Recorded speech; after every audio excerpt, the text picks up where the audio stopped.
Àkọ́kọ́ èyí tó yẹ ká kọ́kọ́ fi yéra wa ni pé kí là ń pè ní Al-Qur'an, kí là ń pè ní ìwé Ọlọ́run. Al-Qur'an òun náà ni ìwé kan tó já sí pé ní kì í ṣe ìwé lásán, ẹ̀sà ìwé ni, ẹ̀sà tírà ni, ó ju gbogbo ìwé lọ, tó sì jẹ́ ọ̀gá fún gbogbo tírà. Léyìí tó já sí wípé ní Ọlọ́run Ọba àlékiọlá ó sọ̀kalẹ̀ fún Ànábì wa Muhammad sallallahu alaihi wasallam pẹ̀lú wípé ó fi rán Màláíkà Jibril.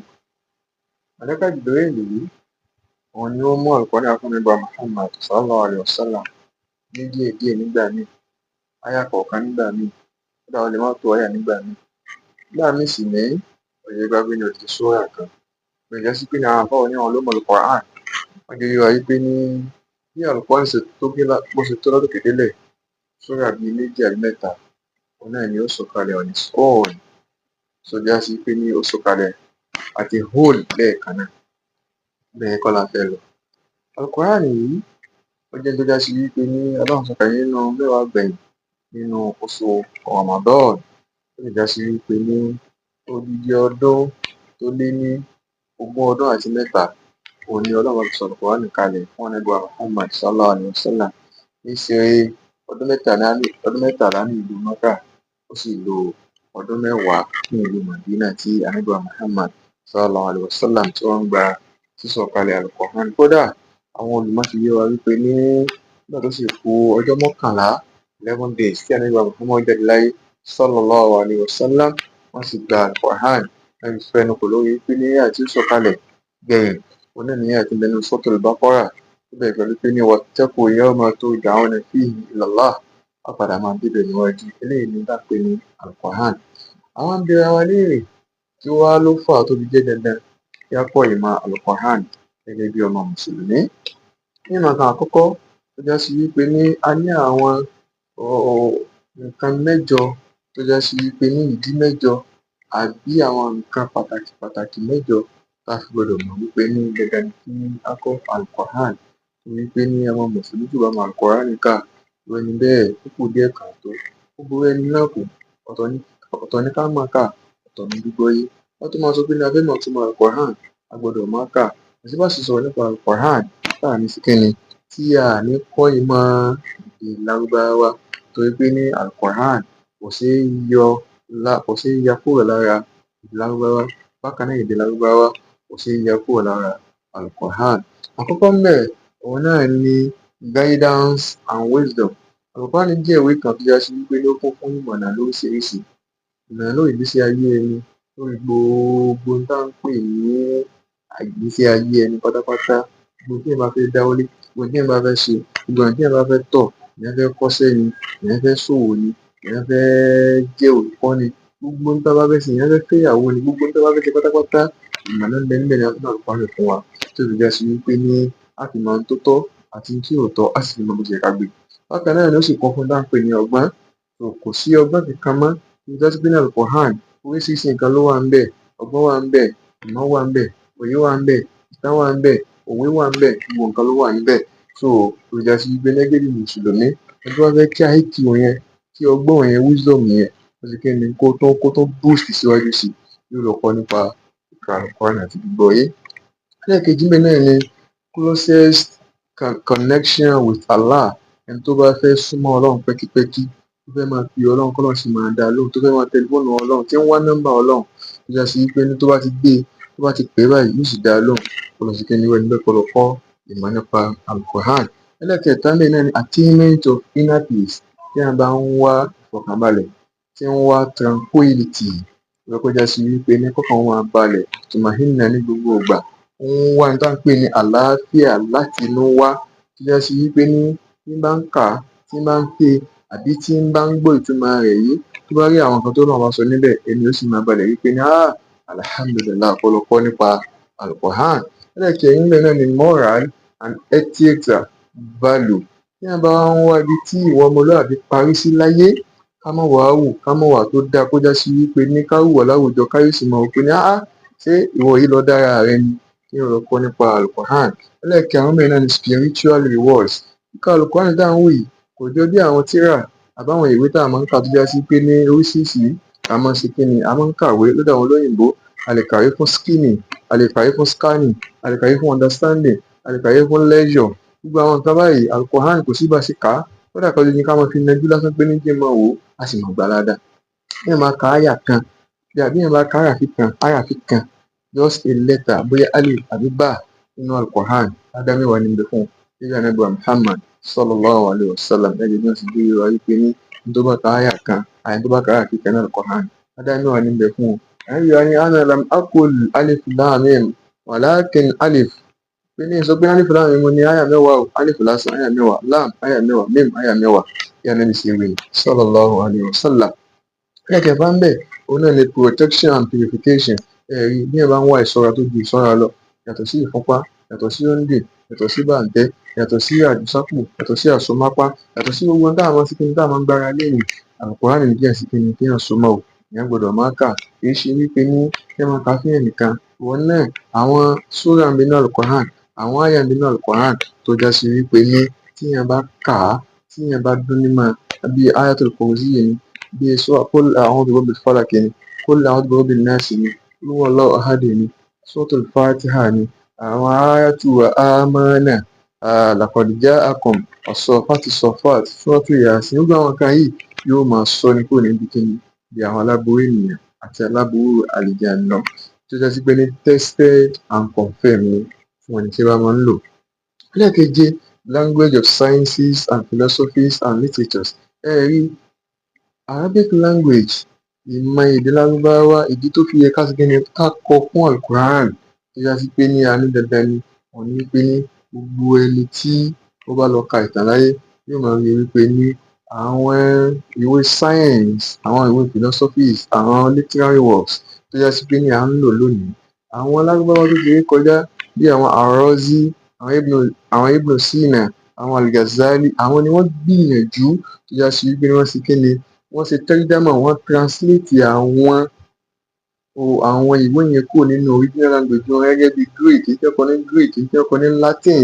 Wọ́n translate ẹ̀ nígbà tó jẹ́ sí pé àwọn western world gan ojú wọn ò tíì sí sí, wọ́n sì kíni, wọ́n sì yọ gbogbo ìmọ̀ ẹ̀bẹ̀, wọ́n yọ gbogbo ìmọ̀ ẹ̀bẹ̀ gẹ́gẹ́ bí Ànábì wa Muhammad sallallahu alaihi wasallam ṣe gbé ní al-ilmu huwa bihayi lugha. Ìmọ̀ ni mọ́mọ́ jẹ́ o, èyí tí èdè kíni tí èèyàn bá fi kọ́, wọ́n translate ẹ̀, wọ́n sì kíni, wọ́n ṣe ẹ̀dá rẹ̀, wọ́n sì sọ di Lárúbáwá táwa wá ń kà lónìí, táwa ń gbọ́ lónìí, táwa fi ń wúlò fún wa.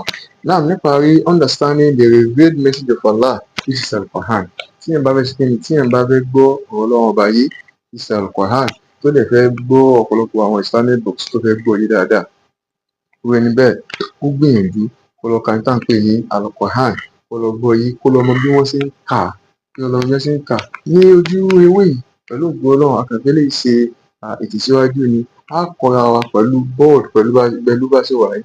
A máa kọ́ sójú wọn láti máa ṣàlàyé fúnra wa ní sísẹ̀ntẹ̀lé láti sọ láti huruful hijaiyya. Báwo ni a ṣe máa ń pe huruful hijaiyya? Articulation rẹ̀ ni, pronunciation rẹ̀ ni, recognition rẹ̀ ni. So pẹ̀lú tajweed, òun ni a máa sí fúnra wa. So eléyìí jẹ́ fún àwa tí a jẹ́ elédè Yorùbá kí a sì kíni, kí a mọ̀.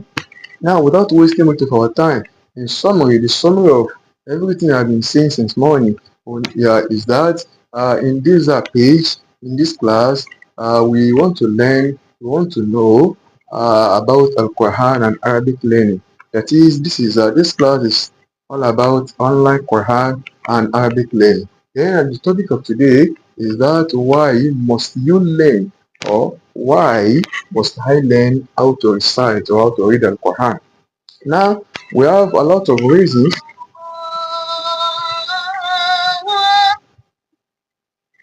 There are a lot of reasons. There are a lot of purposes. There are a lot of importances why must I learn the Quran? Why must I learn how to recite Al-Quran? And first of all, we need to know what is Al-Quran. Al-Quran is a sacred or a divine or a special book of Allah, which is revealed to Prophet Muhammad sallallahu alaihi wasallam through Angel Jibreel within the period, that is the duration of 23 years, 13 years in Mecca and 10 years in Medina. And this Al-Quran serves as a guidance, as rules and regulations that govern it, or the lifestyle of all the creatures. the lifestyles of all the creators. That is the meaning of our Quran.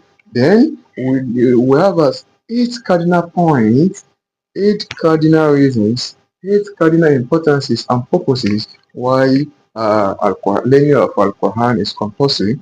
Number one of them is that guidance and wisdom. We all know the only book that shows us the way we do things in our life, that talks about all our life parastatals, is Al Quran. Because Al Quran guides in everything, in our creation, in our daily life, in our relationship, in our social relationship, economic relationship, political relationship, even spiritual and inner relationship. Al Quran also discuss about this. And then this inside Al Quran, it is through learning of Al Quran we derive the originality of wisdom. Because Al Quran it is a book that is full of wisdom. That is why if you want to boost your wisdom arena, your faculty, your reasoning faculty, you go and learn Al Quran. And the second one is a closest connection with Allah. The only way one can get connected to us, a Muslim can get connected to Almighty Allah,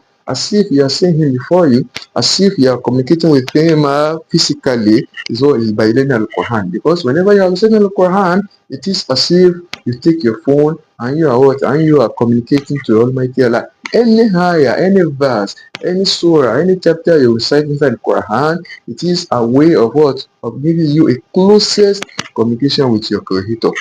And the third one is attainment of inner peace. So the only thing, the only way, the only book that gives you best of tranquilities is what is Al Quran, wherever you free from what? From fearness, scaring, frightening, or whatsoever. Even if somebody scares you, once you have Almighty Allah, once you have Quran, once you resort your Quran, what the inner peace, what will replace the frightening. Then we also have a moral and ethics value. It's only the Al Quran is the only book that teaches about moralities. Yes, some of the field of study we study in our schools, we only study them just for the purpose of what? Of earning. With Al Quran, studying Al Quran, learning Al Quran, that is the reading it, reciting it, and understanding it, explain explicitly about what? About morality and ethics value. That is, it teaches us to distance ourselves from all these morally decay characters, because there are characters that are both morally decayed and morally offensive, even socially offensive. That is all. That is nothing that should be shown within our community. But the Quran teaches that you should not deceive yourself, you should not cheat yourself, is to avoid illegal sexual intercourse, and so on and so forth. Then spiritual reward. Once you recite Quran, there is no doubt you earn reward. If you recite just only Hadith, your reward is what is 10 rewards. According to what Prophet Muhammad sallallahu alaihi wasallam said in his book. Then protection and purification. Al Quran is what? It is the main protection for all human beings, from evil genes, from even human beings, from every sort of what of evils, either seen and unseen, either when you are alive or when you are sleeping, whatsoever. Once you recite them, there are some verses in the Quran that Prophet Muhammad sallallahu alaihi wasallam has advised us what to always recite, like Ayatul Kursi, like Surah Al-Falaq, like Surah Al-Nas, Surah Yasin. All the verses and all the chapters of the Quran are fully protected. They are protector for every Muslim. Then language of sciences, philosophies, and literatures. Then we have it in mind that Al Quran, let me say, Arabic language is the language of what? Of sciences, philosophies, and literatures, because many of the science books, many of the philosophy books, and many of the literature books are what? Were basically and fundamentally written by the Arabs. And not only that, and therefore the pursuit of all this knowledge were was something that that the Arabs were able to translate for some of these books from their original language to to Arabic language. A person like Ibn Sina, a person of Jabir ibn Hayyan, so a man of mathematics, a person of Arazi, a person of Imam al-Ghazali. All these people they are scientists, philosophers, and they also were in literary works. So they wrote many books on this in Arabic, and they also translated, even some of them translated the works of Plato, Aristotle, John Dewey to to Arabic language in order to be useful for the Muslims, and that is what we are benefiting from them now. And lastly, if you want to be an understander of Al-Quran, you must learn how to recite Al-Quran, because through it you understand the message of Allah contained inside the Quran, and also the understanding of the Islamic books. So here we stop, and by God grace we shall continue now. Next we shall start afresh the main theme of this class, which is how to read and how to recite Al-Quran Karim, where we start from the scratch. The scratch is what is the Al-Huruf al-Hijayyah, the Arabic letters, their pronunciation, their recognition, their articulation with full tajweed. The Almighty Allah is all our face. Wassalamu alaikum wa rahmatullahi wa barakatuh.